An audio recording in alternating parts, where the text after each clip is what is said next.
On parle souvent des relations toxiques en amour, mais personne ne parle de celles qui font le plus mal. Les relations toxiques entre amis. Parce qu'en amitié, tu baisses plus vite la garde, tu donnes sans te méfier, tu t'attaches fort. Et parfois tu t'attaches à quelqu'un qui ne te veut pas forcément de mal consciemment, mais qui ne sait plus aimer sainement ou qui ne vibre plus avec ton énergie. Ce que j'ai appris est que certaines amitiés ne te brisent pas d'un coup, mais elles t'épuisent doucement, à petit feu. Aujourd'hui, ce n'est pas un épisode tribunal. Je ne veux pas chercher qui a tort ou qui a raison. Je veux te livrer un épisode qui te rend plus lucide, plus calme et plus solide. Dans cet épisode, on va comprendre comment la toxicité s'installe en amitié, pourquoi tu ne la vois pas tout de suite, pourquoi ton cerveau reste accroché même lorsque tu souffres, et comment t'en libérer sans pour autant te fermer au lien. Jingle.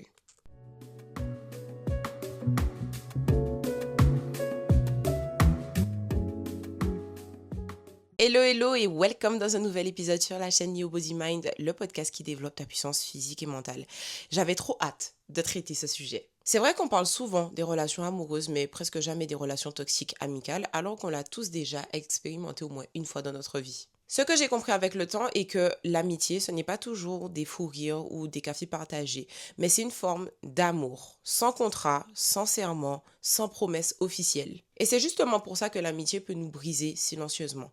Parce que l'amitié repose sur 3 piliers fondamentaux, qui sont la sécurité, la sincérité et la réciprocité. La sécurité, c'est un petit peu ce sentiment de pouvoir être toi sans jugement. La sincérité, c'est la vérité qui circule librement entre cet ami et toi, même lorsque ça dérange. Et la réciprocité, c'est un petit peu cette balance invisible. Je donne, tu donnes, on se porte, on se célèbre. Et lorsque un de ces piliers se fissure, c'est tout l'édifice qui commence à trembler. Mais on n'en s'en rend pas toujours compte puisque l'amitié, c'est comme une maison, tu as toujours grandi.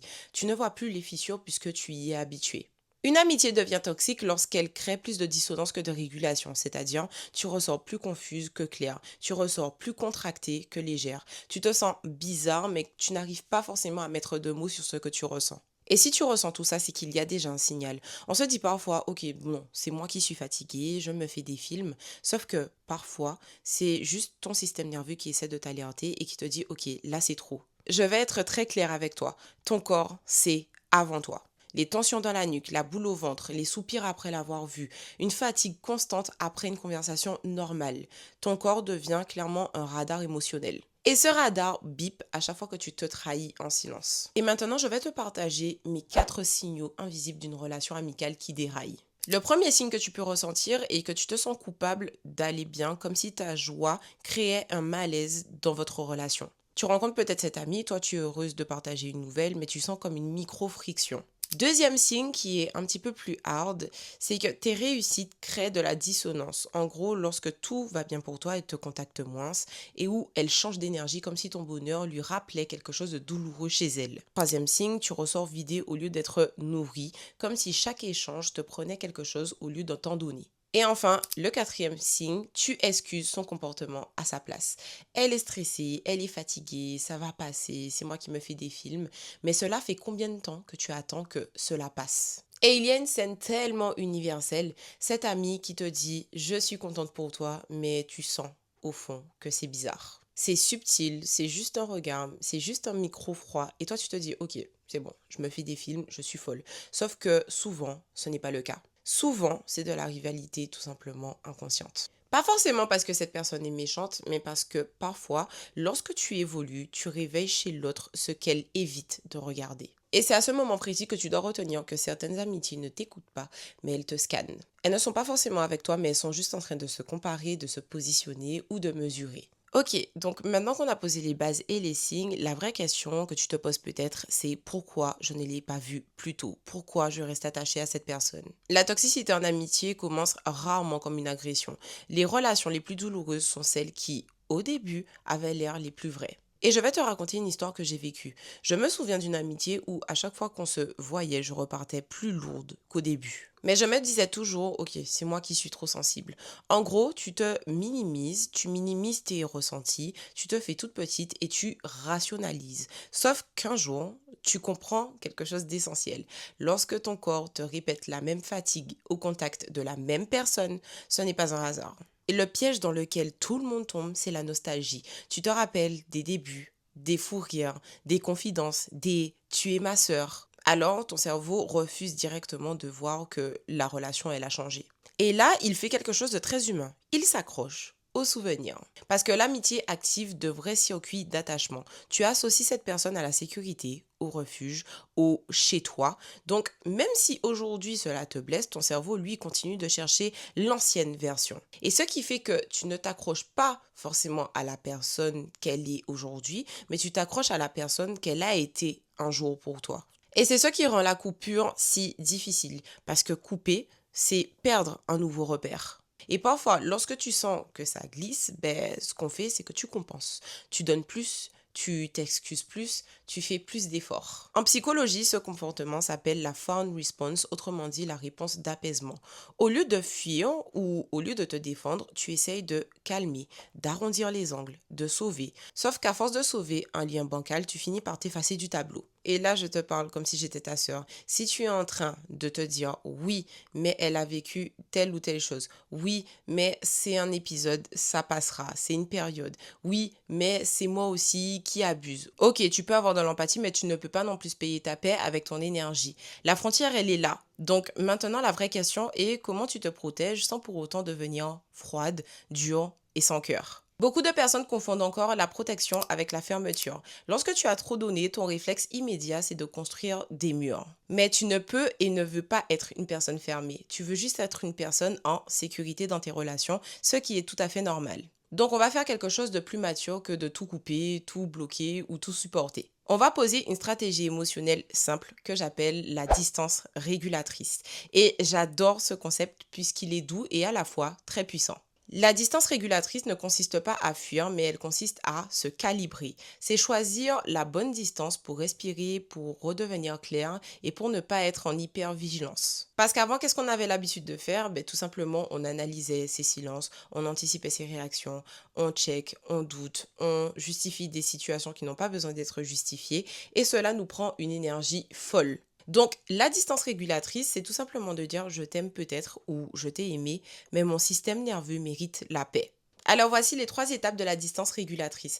La première étape est tout simplement de réduire la fréquence mais pas la valeur. Tu n'as pas besoin de bloquer pour te sentir mieux. Tu peux répondre plus lentement, espacer et observer. La deuxième étape consiste bien évidemment à observer sans réagir. Et je sais que c'est plus facile à dire qu'à faire, mais c'est un game changer. Lorsque tu sens que cette personne te pique un peu, ne saute pas tout de suite dans la justification. Respire, laisse passer la vague et tu vas voir comment la clarté revient beaucoup plus rapidement. Et enfin, la troisième étape est tout simplement de remettre ton énergie dans ce qui te régule. Donc les personnes bienveillantes, saines autour de toi, tes routines, ta vie, tes projets, ton corps. Parce que la paix intérieure, ce n'est pas une récompense, mais c'est une discipline que tu dois nourrir chaque jour. Et là, je veux te faire un rappel important. Se protéger ne veut pas dire fermer son cœur. Se protéger, c'est choisir à qui tu y laisses les clés. La maturité émotionnelle, c'est d'arrêter de prouver ton amour en te blessant et en te trahissant chaque jour.